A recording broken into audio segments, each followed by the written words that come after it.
La SCABRIC s'est tournée récemment vers l'avenir alors qu'elle a pris part à la 2e édition d'un forum portant sur l'agriculture durable. On s'intéresse aux conclusions de celui-ci avec le directeur de l'organisme, directeur général de l'organisme, Félix Blackburn. Bonjour. Bonjour. Merci d'être là. Ça me fait plaisir.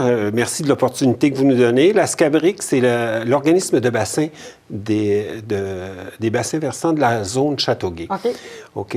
On est responsable de l'élaboration d'un plan directeur de l'eau qui comporte un portrait, un diagnostic et un plan d'action. On est présentement à la mise en œuvre du plan d'action.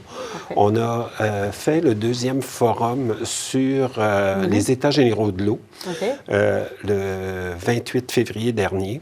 On a structuré notre forum en débutant chez nous, en faisant la promotion des bons coups, puis en finissant avec tourner vers l'avenir avec un panel sur la relève agricole.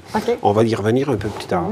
Dans un premier temps, j'ai eu la chance d'ouvrir avec une présentation qui faisait état des actions qu'on pose en agriculture. On a fait la promotion du projet de la rivière Outardès où on fait des cahiers de propriétaires pour développer un sentiment d'appartenance orienté vers l'amélioration, la conservation des sols, puis la qualité de l'eau dans ce bassin-là.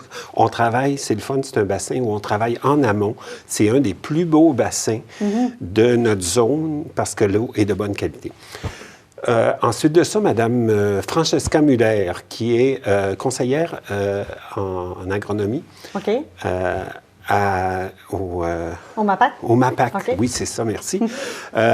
Elle a fait la description des différents projets auxquels participe le MAPAC, puis des projets qui soutiennent financièrement, que ce soit des plantations en bande riveraine ou de nouvelles techniques de couverture des sols, des nouvelles pratiques culturales, où on nous a présenté aussi sous la forme d'une vidéo qui va être accessible sur notre site Internet de ce que c'est que la culture intercalaire, puis des effets de telles pratiques sur la qualité de l'eau. Alors ça a ouvert notre... Le débat. Notre forum. Et puis, on a passé après ça à une série de conférences qui étaient données par des spécialistes. Oui, il y avait d'ailleurs O'Neill Samuel qui était là de l'Institut national de la santé publique du Québec.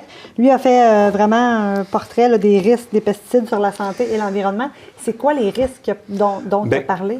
Il a parlé et des risques et des bienfaits, parce qu'au niveau des rendements, c'est sûr que les pesticides et les engrais ont un effet positif sur certains rendements et tout.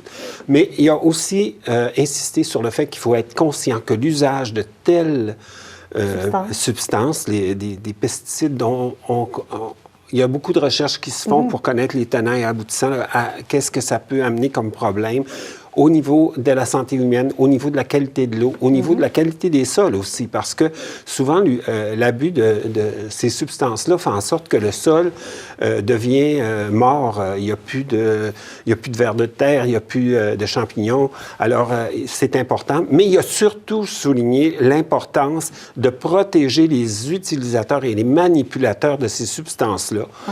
Puis d'imposer des protocoles stricts d'hygiène et de sécurité, parce que les gens qui sont exposés à de grandes concentrations, comme les ouvriers agricoles, c'est vraiment un très grand risque pour la santé. C'est sûr qu'à des petites doses, tout petites, ça peut aussi affecter la santé.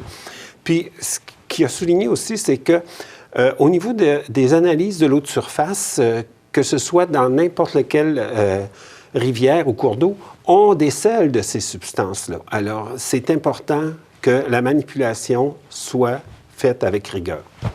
Si on veut les conclusions de ce qui sort de ce forum-là, où est-ce qu'on se rend? J'imagine sur votre site Internet, on peut avoir accès à on va avoir en ligne les différentes présentations des différents chercheurs et présentateurs.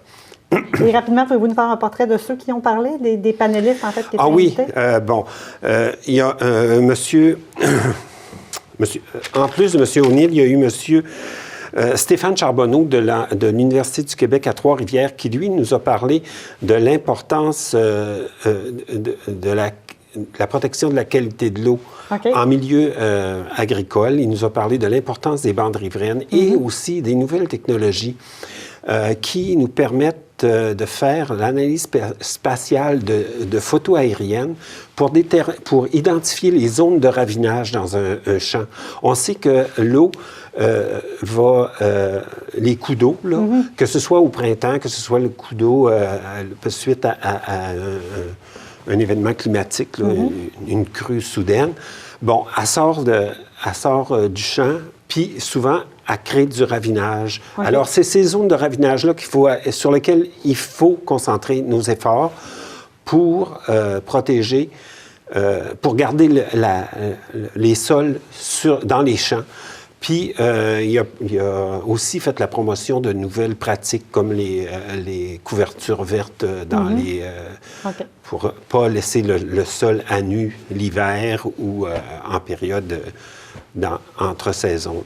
Donc, on invite tous les citoyens intéressés à se rendre sur le site de l'Escaprik pour en apprendre plus. Monsieur Blackburn, merci beaucoup d'avoir été avec nous.